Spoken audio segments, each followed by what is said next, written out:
दोस्तों, आज की कहानी पौराणिक काल के दौरान चंद्रवंश में जन्मे राजा ययाति की पुत्री माधवी की है।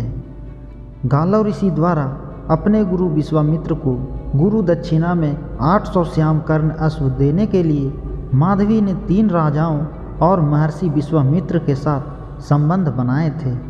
तो आइए जानते हैं इनके बारे में। एक ऋषि के लिए वैश्या बनी एक महान राजा की बेटी। हमारे ग्रंथों में ऐसी कई स्त्रियां हैं जिन्हें अपने जीवन में बड़े कष्ट झेलने पड़े हैं, किंतु कुछ स्त्रियां ऐसी भी हैं जिन्हें इतना कुछ झेलना पड़ा है जिसे सुनकर हम और आप विश्वास भी नहीं कर सकते हैं कि ऐसा कुछ हो भी सकता है। ऐसी ही एक कथा चक्रवर्ती सम्राट ययाति की पुत्री माधवी की है। कई जगह उसका नाम वृषदवती भी बताया गया है। उसके साथ जो हुआ वो कदाचित हम सोच भी नहीं सकते, किंतु अपने पिता के मान के लिए उसने यह सब सह लिया। तो दोस्तों, जो भी हमारे चैनल पर नए आए हैं वो हमारे चैनल को सब्सक्राइब करके बेल नोटिफिकेशन को ऑन कर लें। आपसे अनुरोध है, कहानी को पूरा सुनें, बहुत ही अच्छी कहानी है। ऋषि गालव महर्षि विश्वामित्र के प्रिय शिष्य थे। एक बार विश्वामित्र तपस्या कर रहे थे, तब उन्होंने अपने शिष्य गालव से कहा कि जब तक वे तपस्या पूरी ना कर लें वे उनकी सेवा में रहें। उसी समय उनकी परीक्षा लेने धर्मराज उनके समक्ष पहुँचे और उनसे भोजन मांगा। जब महर्षि विश्वामित्र भोजन तैयार करके उनके पास पहुँचे तो धर्मराज ने कहा कि तुम्हें आने में विलंब हो गया है, इसीलिए मुझे अभी जाना होगा। जब तक मैं लौट कर ना आ जाऊं, तुम इसी प्रकार भोजन पकड़कर खड़े रहो। तब महर्षि विश्वामित्र उस भोजन को पकड़े उसी प्रकार खड़े हुए उनकी प्रतीक्षा करते रहे। इस प्रकार 200 वर्ष बीत गए। तत्पश्चात धर्मराज वहाँ आए और कहा कि मैं ठंडा भोजन किस प्रकार खाऊं। तब विश्वामित्र ने अपने तपोबल से उस भोजन को गर्म और ताज़ा कर दिया और धर्मराज से प्रार्थना की कि अब उसे वह ग्रहण करे। उनकी इस निष्ठा से धर्मराज अति प्रसन्न हुए और उन्हें ब्रह्म ऋषि पद पाने का वरदान देकर वे अपने लोक चले गए। विश्वामित्र के साथ ऋषि गालव ने भी खड़े रहकर 200 वर्षों तक उनकी सेवा की थी। इसी कारण विश्वामित्र ने उन्हें अनेक आशीर्वाद दिए और कहा कि उनकी शिक्षा पूर्ण हो चुकी है, अतः वे अब गृहस्थ आश्रम में जा सकते हैं। तब ऋषि गालव ने कहा कि वे बिना गुरु दक्षिणा दिए किस प्रकार जा सकते हैं। गालव बहुत ही निर्धन थे, भोजन तक की व्यवस्था यदा कदा ही हो पाती थी। विश्वामित्र उनकी दशा से अवगत थे, इसी कारण उन्होंने कहा कि गुरु दक्षिणा की आवश्यकता नहीं है, किंतु गालव ऋषि बार बार उनसे गुरु दक्षिणा मांगने का अनुरोध करने लगे। जब विश्वामित्र के बार बार मना करने पर भी गालव ऋषि अड़े रहे, तब विश्वामित्र ने खींच कर कहा, तू मेरे बार बार मना करने पर भी हट कर रहा है, तो जा मुझे 800 ऐसे अश्व ला कर दे जिनका शरीर तो हिम की भांति श्वेत हो, किंतु कर्ण काले हों। अपने गुरु की ऐसी अद्भुत गुरु दक्षिणा सुनकर ऋषि गालव आश्चर्यचकित हो गए, किंतु वे तनिक भी विचलित नहीं हुए और गुरु दक्षिणा देने के लिए विश्वामित्र से थोड़ा समय मांगा, जो विश्वामित्र ने उन्हें दे दिया। आज्ञा पाकर ऋषि गालव उन्हें प्रणाम करके वहाँ से चले गए। अब विश्वामित्र पछताएं कि उनका शिष्य जो 2 साधारण अश्व भी नहीं दे सकता, वो 800 श्याम कर्ण अश्व कहाँ से देगा। किंतु अब तो उनके मुख से वाणी निकल चुकी थी, अतः उसे प्रारब्ध मानकर वे प्रतीक्षा करने लगते हैं। गालव ने समय तो मांग लिया, किंतु ऐसे अद्भुत अश्व वे कहाँ से लाएं। उन्हें तो यह भी नहीं पता था कि ऐसे विचित्र अश्व पृथ्वी पर होते भी हैं या नहीं। भला ऐसा कैसे संभव था कि किसी अश्व का पूरा शरीर तो श्वेत हो, किंतु कान काले हों। उस प्रकार के अश्व को ढूंढते हुए ऋषि गालव बहुत काल तक पृथ्वी पर भटकते रहे, किंतु वैसे अश्व उन्हें कहीं नहीं मिले। अब वे निराश हो गए कि ऐसा अश्व एक भी नहीं है, वे 800 अश्व कहाँ से लाएंगे। अंत में उन्होंने सोचा कि ऐसी विपत्ति से श्री हरि विष्णु ही उनकी सहायता कर सकते हैं, इसीलिए वो नारायण की तपस्या करने लगे। किंतु बहुत समय तक तपस्या करने पर भी श्री हरि ने उन्हें दर्शन नहीं दिया। अब ऋषि गालव बड़े ही निराश हो गए थे। उन्होंने सोचा कि बिना श्री हरि की कृपा के ऐसे अश्व पाना संभव ही नहीं है, और बिना अश्वों के वे किस मुख से अपने गुरु के पास जाएंगे। इसीलिए वे आत्महत्या के लिए तत्पर तैयार हो गए। उन्होंने आत्महत्या करने का प्रयास किया, परंतु ठीक उसी समय श्री हरि ने अपने भक्त को आत्महत्या करते देख तत्काल ही गरुड़ को उनकी सहायता के लिए भेज दिया। नारायण के आदेश पर गरुड़ तत्काल वहां पे पहुंचे और उन्होंने गालव ऋषि को प्राण त्यागने से रोक लिया। गरुड़ और गालव पुराने मित्र भी थे, इसीलिए गरुड़ ने उनकी हर संभव सहायता का वचन दिया। उनके ऐसा कहने पर ऋषि गालव के प्राण बच गए। गरुड़ ने उनसे कहा कि वो अकेले इतने श्याम कर्ण अश्व नहीं खोज सकते हैं, उनकी गति अत्यंत ही तीव्र है और वे उन्हें अश्वों को खोजने में उनकी सहायता करेंगे। तब गरुड़ गालव को अपनी पीठ पर बिठाकर पूर्व दिशा की ओर बढ़ते हैं और उड़ते उड़ते वो दोनों ऋषभ पर्वत पहुंच जाते हैं, जहां उनकी भेंट सांडिली नामक योगिनी से होती है। वहीं पर दोनों को सांडिली ने भोजन करवाया और तत्पश्चात दोनों गहरी नींद में सो गए। जब दोनों उठे तो गरुड़ ने देखा कि उनके दोनों पंख गायब हो चुके हैं। यह देखकर दोनों बड़े ही घबरा गए कि अब यहाँ से कैसे जाएंगे। तब उन्होंने सांडिली से इस विषय में पूछा तो उसने कहा कि अवश्य ही गरुड़ ने मेरे अहित सोचा होगा, तभी उसके पंख झड़ गए हैं। तब गरुड़ ने क्षमा याचना करते हुए कहा, हे माता, मैंने तो केवल इतना सोचा था कि आप जैसी तपस्विनी को ब्रह्मदेव या महादेव के पास छोड़ आऊँ। अगर अनजाने में मुझसे कोई अपराध हुआ हो तो मुझे क्षमा करें और मेरे पंख वापस कर दें। तब सांडली ने गरुड़ के पंख वापस कर दिए। उसकी चमत्कारिक शक्ति देखकर ऋषि गालव को ऐसा लगा कि उसी से सहायता मांगनी चाहिए। उन्होंने उनसे अपनी विपदा कही और पूछा कि अब उन्हें क्या करना चाहिए। तब सांडिली ने उन दोनों को उन नरेशों के बारे में बताया जिनके पास श्याम कर्ण अश्व हैं, किंतु समस्या ये थी कि उसे खरीदने के लिए अथाह धन की आवश्यकता थी। तब सांडिली ने उन्हें धन का दान मांगने आर्यावर्त के चक्रवर्ती सम्राट ययाति के पास जाने को कहा। सांडिली को प्रणाम कर दोनों तत्काल नहुस पुत्र ययाति के पास पहुँच गए और उनसे अपनी समस्या कही। ययाति चक्रवर्ती सम्राट थे और अपार धन संपदा के स्वामी भी थे। उन्होंने गरुड़ से कहा कि अगर वे उनकी सहायता कर दें तो 800 क्या संसार के समस्त श्याम कर्ण अश्व खरीद सकते हैं। तब ययाति ने उनसे कहा, हे महर्षि, आप आए तो सही स्थान पर हैं, किंतु ये समय अनुकूल नहीं है। मैं अभी अभी 200 अश्वमेघ यज्ञ करके उठा हूँ और मेरी समस्त संपदा मैंने दान कर दी है, किंतु मैं किसी भी याचक को खाली हाथ नहीं लौटाता, अतः आपकी भी सहायता अवश्य करूँगा। यह कहकर ययाति ने अपनी पुत्री माधवी को बुलाया। जब गालव और गरुड़ ने उसे देखा तो उनकी आंखें चौंधिया गई। ऐसा अद्वितीय सौंदर्य उन्होंने कहीं और नहीं देखा था। तब ययाति ने कहा, हे ऋषिवर, ये मेरी पुत्री माधवी है।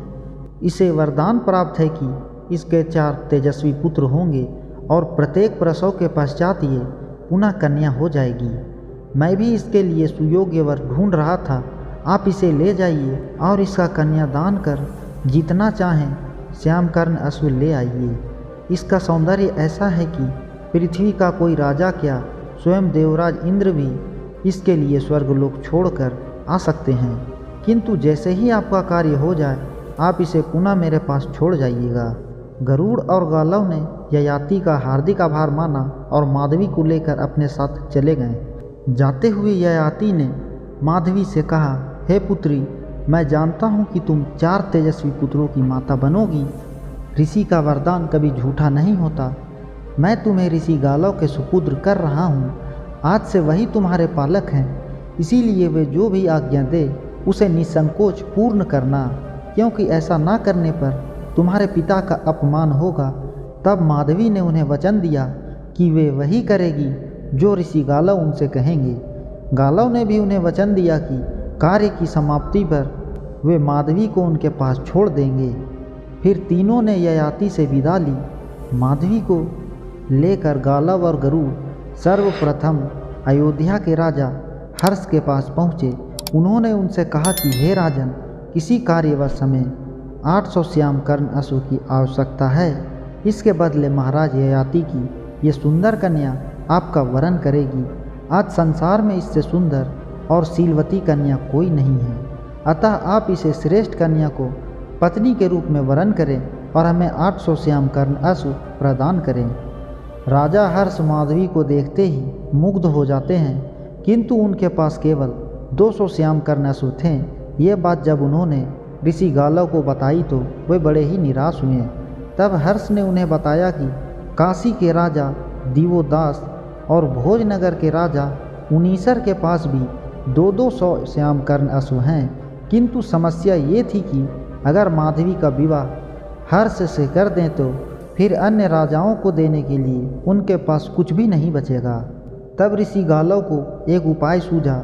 उन्होंने हर्ष से कहा कि वे माधवी को 2 वर्ष तक अपनी पत्नी बनाकर रख सकते हैं और पुत्र की प्राप्ति कर सकते हैं। 1 वर्ष के पश्चात वे उसे वापस लेकर चले जाएंगे।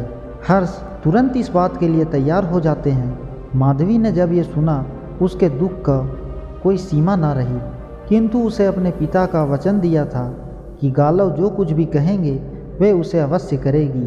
तब गरुड़ ने भी गालव को ऐसा करने से मना किया और कहा कि कुछ कारण है कि वे उन्हें ऐसा करने से मना कर रहे हैं, किंतु गालव ने कहा कि इसके बिना वे अपने गुरु को गुरु दक्षिणा नहीं दे सकते हैं। तब गरुड़ उन्हें वहीं पे छोड़कर चले जाते हैं। इसके पश्चात गालव ने माधवी को हर्ष से विवाह करने को कहा। अपने पिता को दिए वचन के कारण माधवी ने अपना जीवन व्यर्थ में ही हर्ष से विवाह करके बर्बाद कर लिया। हर्ष को माधवी से वसुमना नामक पुत्र की प्राप्ति हुई, जो महान दानवीर बना।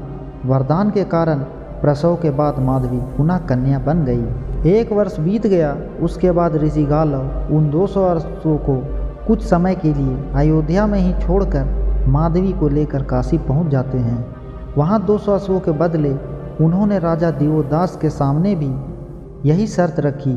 उनकी सहमति के बाद वे माधवी को 2 वर्ष के लिए उनके पास छोड़ गए। माधवी से दिवोदास को प्रतदर्न नामक पुत्र की प्राप्ति हुई, जो अद्वितीय सूरवीर योद्धा बना। इसके बाद ऋषि गालव माधवी को लेकर भोजराज के राजा उनीसर के पास पहुंचते हैं और उनके 200 अश्वों के बदले भी उनके सामने वही प्रस्ताव रखते हैं। उनीसर माधवी जैसी सुंदरी को अपनी पत्नी बनाने का मोह नहीं छोड़ पाए और 2 वर्ष के लिए उससे विवाह कर लिया। उनीसर को माधवी से शिबी नामक एक महान सत्यपरायण पुत्र की प्राप्ति हुई। ये वही शिबी थे जिन्होंने कबूतर के प्राणों की रक्षा के लिए स्वयं का मांस पल्लड़े पर रख दिया था। 2 वर्ष के बाद ऋषि गालव पुनः माधवी को लेकर शेष 200 श्याम कर्ण अश्व की खोज में निकले। तब उनकी मुलाकात पुनः अपने मित्र गरुड़ से हुई। गालव ने उन्हें बताया कि वे बड़े दिनों से शेष अश्वों की खोज में भटक रहे हैं, किंतु उन्हें वैसे अश्व नहीं मिल रहे। तब गरुड़ ने हंसते हुए कहा कि अब ऐसे अश्व पृथ्वी पर किसी के पास नहीं हैं। पूर्व काल में ऋषि मुनि महाराज गाधी की पुत्री सत्यवती से विवाह के बदले उन्हें 2000 श्याम कर्ण अश्व दिए गए थे। महाराज गाधी ने सभी अश्व यज्ञ कर ब्राह्मणों को दान दे दिया। वापस लौटते समय हर्ष, दिवोदास और उनीसर के पूर्वजों ने उनसे 200 अश्व खरीद लिए। बाकी के सारे अश्व को लेकर ब्राह्मण जब बित्सता नदी पार कर रहे थे तो सभी घोड़े नदी में बह गए। मैं ये बात जानता था, इसीलिए आपको ऐसा अधर्म करने से रोक रहा था। अब देखिए, माधवी के साथ इतना अधर्म करने के बाद भी आप अपने गुरु को पूरी गुरु दक्षिणा नहीं दे सकते हैं। तब गालव ने गरुड़ से ही उपाय पूछा। गरुड़ ने कहा कि वे अपने गुरु से ही प्रार्थना करें। यह बात सुनकर गालव माधवी अश्वों को लेकर विश्वामित्र के पहुँचे और उनसे कहा कि हे गुरुवर, ययाति की इस सुदर्शन कन्या के कारण मैंने 600 अश्व तो प्राप्त कर लिया, किंतु इनके अतिरिक्त अब ऐसे अश्व कहीं हैं ही नहीं। अतः आप शेष 200 अश्वों के बदले 2 वर्ष के लिए इस कन्या को स्वीकार करें। गालव की प्रार्थना का अनुमोदन गरुड़ ने भी किया था। विश्वामित्र महाज्ञानी थे, किंतु जिस प्रकार मेनका के सौंदर्य ने उनकी तपस्या भंग कर दी थी, उसी प्रकार माधवी के सौंदर्य ने उनका संयम भंग कर दिया था और वे गालव की बात में आ गए। माधवी के संयोग से अन्य राजाओं की भांति उन्हें भी एक तेजस्वी पुत्र की प्राप्ति हुई जो कालांतर में अष्टक के नाम से प्रसिद्ध हुआ। बड़ा होने पर विश्वामित्र की अनुमति से अष्टक ने उनकी राजधानी का सारा कार्यभार ग्रहण किया और माधवी के शुल्क के रूप में प्राप्त उन 600 दुर्लभ श्यामकर्ण अश्वों का भी वही स्वामी बना। 2 वर्ष के पश्चात ऋषि गालव शर्त के अनुसार माधवी को लेकर पुनः ययाति के पास पहुँचे। जब ययाति ने सारी कथा सुनी तो वो बड़े ही निराश हो गए, किंतु वरदान के कारण माधवी पुनः कन्या हो चुकी थी और उसके सौंदर्य में तनिक मात्र भी अंतर नहीं आया था। यही सोचकर ययाति ने माधवी का स्वयंवर करने का निश्चय किया, परंतु तब तक माधवी इतनी दुखी हो चुकी थी कि उसने विवाह करने से ही मना कर दिया और पिता से वन जाने की आज्ञा मांगी। फिर माधवी ने अपना सारा जीवन वन में ही बिताया और वहीं तप करते हुए उन्होंने अपने जीवन का त्याग कर दिया। तो मित्रों, आज हमने आपको बताया ययाति की पुत्री की एक दरुण कथा। उम्मीद है कि आप सभी लोगों को आज की ये कहानी पसंद आई होगी। तो आप हमारे चैनल को सब्सक्राइब करके बेल नोटिफिकेशन को ऑन कर लें